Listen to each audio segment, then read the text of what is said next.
السلام علیکم ورحمۃ اللہ وبرکاتہ۔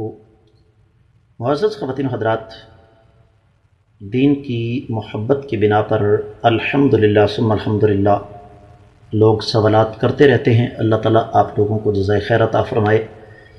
جو سوالات مجھ سے کثرت کے ساتھ ہوتے ہیں ان میں سے ایک سوال کی طرف میں اشارہ کرنا چاہتا ہوں کہ اسلام میں لو میرج یا محبت کی شادی کی کیا حیثیت ہے۔ بسم اللہ والحمد للہ والصلاة والسلام علی من ارسلہ اللہ بالحق بشیرا ونذیرا وداعیا الی اللہ باذنہ وسراجا منیرا۔ معزز خواتین و حضرات، اس سوال کا سادہ جواب تو یہ ہے کہ گھر سے بھاگ کر سول میرج، کورٹ میرج، عدالتی شادی بغیر ولی کے نکاح یہ شرعی طور پر جائز نہیں، لیکن میں سمجھتا ہوں کہ اتنا جواب کافی نہیں۔ آئیے اس کے تمام تو نہیں، اختصار کے پیش نظر زیادہ تر پہلوؤں پر روشنی ڈالنے کی کوشش کرتے ہیں۔ سب سے پہلی بات تو یہ کہ کائنات کے امام صلی اللہ علیہ وآلہ وسلم کا فرمان ہے، لا نکاح الا بولی، ولی کے بغیر نکاح نہیں ہے۔ اور یاد رکھیے، یہ عربی گرامر جاننے والے اس بات کو سمجھتے ہیں کہ یہ لا نفی جنس ہے۔ لا نفی جنس کا مطلب پوری جنس کی نفی ہے کہ ولی کے بغیر کوئی بھی نکاح نہیں ہو سکتا۔ اس سے پہلے میں ایک بات خصوصی طور پر عرض کرنا چاہوں گا کہ اس سوال کا تعلق بھی معاملات کے ساتھ ہے، اور معاملات میں ہر چیز اس وقت تک حلال ہے جب تک شریعت اسے حرام نہ کر دے۔ اب جب واضح نص مل گئی، نبی علیہ الصلوۃ والسلام نے بتا دیا کہ ولی کے بغیر نکاح نہیں، تو اس کا مطلب یہ ہوا کہ کوئی لڑکی اگر ولی کے بغیر نکاح کرتی ہے تو وہ نکاح حرام ہوگا، اس کی کوئی حیثیت نہیں ہوگی۔ اور ولی کون ہو سکتا ہے؟ صرف مرد، اور ان میں سر فہرست باپ، باپ کے بعد پھر بھائی، دادا، چچا، تایا، اگر کوئی خاتون بیوہ یا طلاق یافتہ ہے تو اس کا بیٹا اگر وہ بالغ ہو، تو ولی کے بغیر نکاح نہیں ہو سکتا۔ اب یہاں پر ایک سوال ہے کہ شریعت نے، اور یہ بات لڑکی کی ہے، نکاح کی 4 شرطیں ہیں۔ پہلی، لڑکی لڑکے کی مکمل رضامندی، مرد اور عورت کی رضامندی۔ دوسری، 2 گواہ۔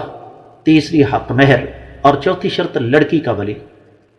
اب یہاں سوال ہے کہ لڑکی کو شریعت نے اس قدر پابند کیوں کیا کہ وہ ولی کے بغیر نکاح نہیں کر سکتی؟ لڑکے کے لیے بھی تو یہ پابندی ہونی چاہیے۔ میں اس بات کو سمجھانے کے لیے آپ کو ایک مثال دوں گا۔ فرض کیجئے ایک نوجوان اپنے والدین سے زور آور ہو کر، بغاوت کر کے کسی لڑکی کے ساتھ نکاح کرنا چاہتا ہے۔ اس کا والد اسے کہتا ہے کہ اگر آپ نے اس انداز سے اپنی مرضی سے نکاح کیا تو میرے گھر سے آپ کو نکلنا پڑے گا۔ وہ لڑکا کیا کرتا ہے؟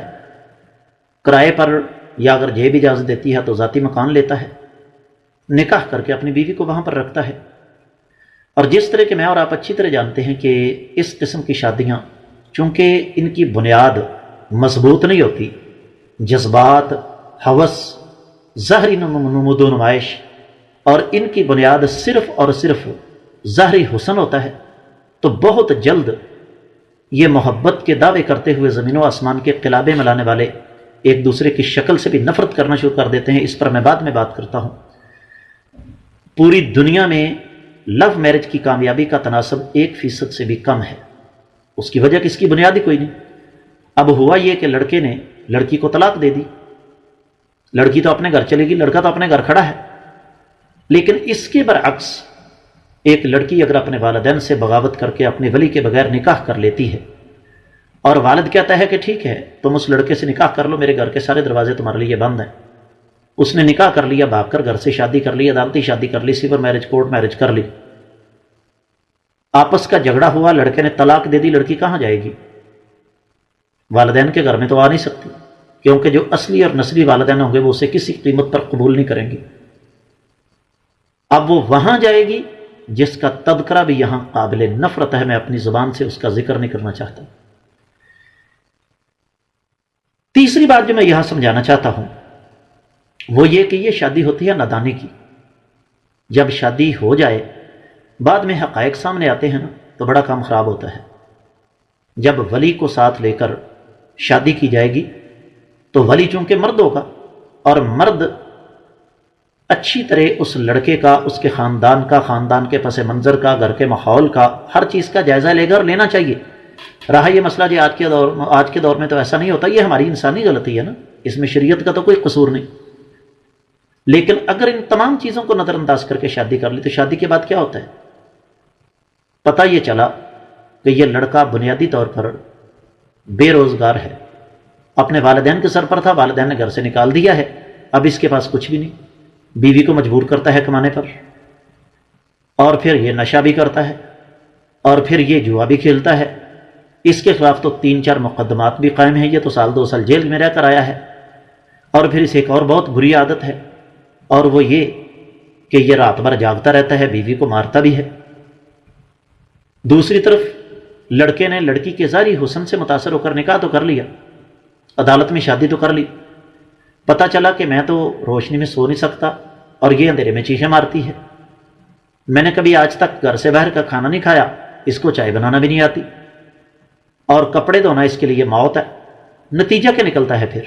آپس کے جھگڑے، آپس کی لڑائیاں، اور پھر وہی محبت کے دعوے کرنے والے ایک دوسرے کے ساتھ محبت کرتے ہوئے زمین و آسمان کے قلابے ملانے والے ایک دوسرے کے ساتھ اس انداز سے پیش آتے ہیں کہ جانوروں کی طرح ایک دوسرے کو نوچتے ہیں۔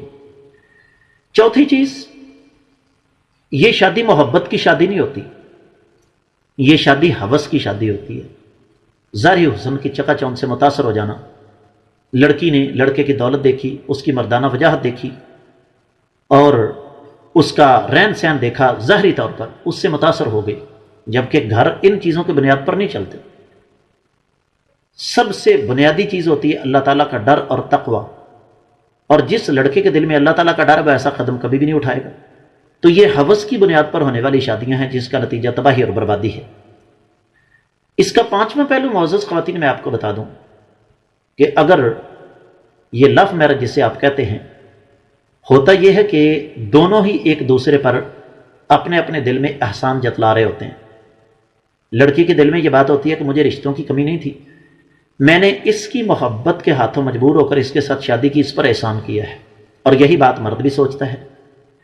جب مرد اور عورت دونوں اپنی اپنی ذمہ داریوں کو پورا کرنے کی بجائے ایک دوسرے پر احسان جتلانا شروع کر دیں تو گھر کو تباہی اور بربادی سے کائنات کی کوئی طاقت نہیں روک سکتی۔ اور اسی کے نتیجے میں پھر چھٹی بات ہمارے سامنے آتی ہے، اور وہ ہے خود غرضی۔ اور آپ اچھی طرح جانتے ہیں کہ معاشرتی زندگی میں کسی انسان کے اندر جب خود غرضی پیدا ہو جائے تو وہ پورے کا پورا معاشرہ تباہ ہو جاتا ہے، چاہے جائے کہ ایک گھر کی بات کریں۔ اس کا 7واں پہلو میں آپ کی خدمت میں جو رکھنا چاہتا ہوں وہ کیا ہے کہ چونکہ عموماً لڑکی اور لڑکا جب گھر سے بھاگ کر شادی کرتے ہیں تو ہمارا الحمدللہ جتنا مرضی بگاڑ ہو معاشرتی سسٹم کافی حد تک ابھی بچا ہوا ہے، تو دونوں کے دل میں ہر وقت خوف رہتا ہے۔ یہاں تک کہ میں ایسے جوڑوں کو جانتا ہوں جو وطن عزیز پاکستان سے باہر چلے گئے، بیرون ملک چلے گئے، لیکن وہاں بھی ان کو 24 گھنٹے اس بات کا خوف ہے کہ لڑکی کے بھائی، لڑکی کا والد ٹکٹ لے کر، ویزا لے کر آئے گا اور ہمیں قتل کر دے گا، اور زندگی خوف کے سائے میں کبھی بھی سکون کے ساتھ نہیں بیت سکتی۔ پھر اس کا 8واں پہلو میں آپ کی خدمت میں رکھنا چاہوں گا، اور وہ یہ کہ چھوٹی چھوٹی بات پر ایک دوسرے کو تانے دیے جاتے ہیں۔ لڑکی نے اگر چھوٹی سی بات کر دی نا، میں ایسی لڑکیوں کو ذاتی طور پر جانتا ہوں، میرے سامنے ایسے مقدمات، ایسے کیسز آتے رہتے ہیں کہ اگر لڑکی سے چھوٹی سی غلطی ہو گئی نا تو فوری طور پر تانا دیا جاتا ہے کہ گھر سے بھاگنے والی لڑکیاں کبھی نیک نہیں ہو سکتی۔ پھر ایک دوسرے پر شک کیا جاتا ہے، اور یہ شک غلط نہیں ہوتا، کہ ڈیفینیٹلی طے شدہ بات ہے کہ اگر مرد کے ذہن میں یہ بات یقینی طور پر آئے گی کہ اگر یہ لڑکی میرے ساتھ رابطہ کر کے گھر سے بھاگ سکتی ہے تو کسی اور کے ساتھ بھی اس کے رابطے ہوں گے۔ پھر موبائل چیک کیا جاتا ہے، پھر کالیں ریکارڈ کی جاتی ہیں، واٹس ایپ کا ریکارڈ دیکھا جاتا ہے، پھر فیس بک کا ڈاٹا دیکھا جاتا ہے، پوسٹیں دیکھی جاتی ہیں، اپ ڈیٹس دیکھی جاتی ہیں، اور وہ ایک دوسرے کے ساتھ محبت کے دعوے کرنے والے ایک دوسرے کے جاسوس بن جاتے ہیں۔ اس کا 9واں پہلو یہ ہے معزز خواتین و حضرات کہ محبت کی شادی کرنے والے ایک دوسرے پر اعتبار نہیں کرتے۔ میں ذاتی طور پر ایک خاتون کو جانتا ہوں جس نے اسی انداز سے گھر سے بھاگ کر شادی کی، اور اس کا اپنا بیان یہ ہے کہ ایک دن میں رات کو اٹھی، سردیوں کے دن تھے، سردی کا موسم تھا، رات کو اٹھی، فجر کی اذان سے گھنٹہ پہلے میرا شوہر تہجد پڑھ کے دعا کر رہا تھا، کیونکہ اس دوران ہماری ایک بیٹی بھی ہو چکی تھی، اور کہنے لگی اس کی دعا نے مجھے لرزا دیا۔ اور وہ دعا کیا کر رہا تھا؟ یا اللہ میری بیٹی اپنی ماں پر نہ جائے۔ حالانکہ محبت کی شادی ہے، ایک دوسرے کے ساتھ جینے مرنے کی قسمیں کھائی ہیں، لیکن اس کے باوجود جو حقیقت ہے وہ اپنا آپ منوانے سے باز نہیں آتی۔ تو آپ یہ دیکھیں کہ وہ شخص جس نے اس لڑکی کے ساتھ جینے مرنے کی قسمیں کھائی تھی، گھر سے بگایا تھا، عدالت میں جا کے شادی کی تھی، ریٹا خرچہ برداشت کیا تھا، اپنے خاندان کی مخالفت برداشت کی تھی، پورے معاشرے کے ساتھ ٹکر لی تھی اس عورت کے لیے، اس لڑکی کے لیے، وہ اللہ سے رو رو کر دعائیں کر رہا ہے کہ میری بیٹی جو ہے وہ اس پر نہ جائے۔ اس کا مطلب یہ ہوا کہ اس کے دماغ کے کسی نہ کسی کونے میں یہ بات موجود ہے کہ گھر سے بھاگ کر شادی کرنے والی لڑکیاں، لو میرج کرنے والی لڑکیاں، ان کی کوئی عزت نہیں ہوتی۔ اور اس کا 10واں پہلو یہ ہے معزز خواتین و حضرات کہ جو لوگ گھر سے بھاگ کر شادی کرتے ہیں، لو میرج کرتے ہیں، وہ اپنی اولاد کی کبھی بھی صحیح تربیت نہیں کر سکتے، اس لیے کہ ہم جس معاشرتی زنجیر کے ساتھ جڑے ہوئے ہیں، یہاں پر شادی کا مطلب دو افراد کا آپس میں ملاپ نہیں ہوتا، بلکہ میں سمجھتا ہوں کہ دو نسلوں کا آپس میں ملاپ ہوتا ہے۔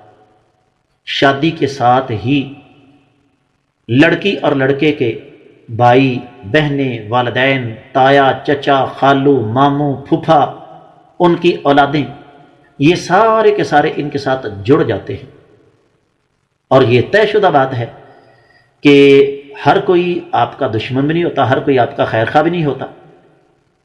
تو ہوتا یہ ہے کہ جب یہ تمام کے تمام رشتے کٹ آف ہو جاتے ہیں تو اس کے نتیجے میں پھر نئی نسل تباہ و برباد ہو جاتی ہے۔ آج تک آپ نے لو میرج کرنے والے کسی جوڑے کی اولاد کو نہیں دیکھا ہوگا کہ وہ صحیح راستے پر چلے، بلکہ وہ والدین کے گستاخ اور بدتمیز ہوتے ہیں۔ اور کیوں بدتمیز ہوتے ہیں؟ اس لیے کہ اگر والدین انہیں روکنے کی کوشش کریں تو وہ خاموش کروا دیتے ہیں، وہ کہتے ہیں آپ نے جو کارنامہ سر انجام دیا تھا ہمیں اس کا اچھی طرح پتہ ہے۔ تو اس کا مطلب یہ ہوا کہ یہ لو میرج اصل میں لو میرج نہیں ہوتی، یہ بنیادی طور پر ایک ہوس کی بنیاد پر ہونے والا ایک اکٹھ ہوتا ہے جس کا نتیجہ ہر لحاظ سے تباہی اور بربادی ہے۔ آخری بات عرض کر دوں کہ کیا اسلام میں لو میرج کا کوئی تصور نہیں؟ معزز خواتین و حضرات، اسلام نے ہمارے سامنے جو طریقہ کار پیش کیا وہ میری اور آپ کی سوچ سے کہیں زیادہ مقدس، کہیں زیادہ پاکیزہ، کہیں زیادہ کامل، مکمل اور اکمل ہے۔ سن لیجئے، نکاح کی پہلی شرط لڑکی اور لڑکے کی رضامندی ہے، لہذا اگر کوئی بیٹی کسی لڑکے سے شادی کرنے سے انکار کر دے، کائنات کی کوئی طاقت اس کا نکاح نہیں کر سکتی۔ یہاں تک کہ حدیث میں تو یہ الفاظ بھی موجود ہیں کہ ایک لڑکی کی چھوٹی عمر میں نکاح اس کا کر دیا گیا، نبی علیہ السلام کی خدمت میں جوان ہونے کے بعد حاضر ہوئی، رخصتی ابھی نہیں ہوئی تھی کہ میرے والدین نے بچپن میں میرا اس مرد سے نکاح کر دیا تھا، میں اسے پسند نہیں کرتی، نبی علیہ السلام نے اسے بلایا اور کہا اس کو طلاق دو، زبردستی نہیں ہو سکتی۔ ایک بات ہو گئی، اور یہی معاملہ لڑکے کے ساتھ بھی ہے۔ اب رہا یہ مسئلہ جی ہماری معاشرتی زندگی میں بیٹیاں گونگی ہوتی ہیں، اولاد گونگی ہوتی ہے، وہ تو بول نہیں سکتی، یہ غلطی ہماری ہے، اسلام کا تو کوئی قصور نہیں۔ اس کے ساتھ ساتھ اللہ کے رسول صلی اللہ علیہ وسلم کا وعدہ فرمان ہے، نبی علیہ السلام نے فرمایا اگر کسی کے ساتھ تمہارا نکاح ہونے والا ہے تو ایک نظر اس کو دیکھ لو، اور یاد رکھیے باقی جتنے بھی معاملات ہیں، خاندان، طبیعت، مزاج، عادات، اطوار، معمولات، تعلیم، ایک ایک چیز کے بارے میں انڈائریکٹلی معلومات ہو سکتی ہیں، لیکن شکل ایک ایسی چیز ہے جسے الفاظ میں بیان نہیں کیا جا سکتا۔ اور یہ بھی آپ کو پتہ ہے کہ فرسٹ سائٹ لو، ہمارے ہاں ایک معقول محاورہ بولا جاتا ہے، پہلی نظر میں محبت کا ہو جانا۔ پہلی نظر یہ فیصلہ کر دیتی ہے کہ اس انسان کے ساتھ ہم نے زندگی گزار سکنی ہے یا نہیں، یہ مجھے ذاتی طور پر شکل و صورت کے اعتبار سے پسند ہے یا نہیں۔ وہ شریعت نے اجازت دی ہے کہ لڑکی لڑکا آزادی کے ساتھ ایک دوسرے کو ایک نظر دیکھیں، باقی جب سارے کے سارے معاملات فائنل ہو جائیں تو پھر دل کے اندر، کسی کے دل کے اندر گھر کرنے کے لیے بنیادی چیز انسان کی شکل و صورت ہے۔ اگر باقی چیزوں سے آپ مطمئن ہیں تو ایک دوسرے کو ایک نظر دیکھ کر پسند یا ناپسند کا فیصلہ کر لیں۔ تو اگر اس کو لو میرج کہا جاتا ہے تو شریعت ہمیں اس بات کی اجازت دیتی ہے۔ میں نے کوشش کی ہے اس کے تمام پہلوؤں پر روشنی ڈال سکوں۔ اختصار کے ساتھ اللہ تعالیٰ سے دعا ہے کہ اللہ تعالی ہمیں سمجھ کر عمل کرنے کی توفیق مرحمت فرمائے۔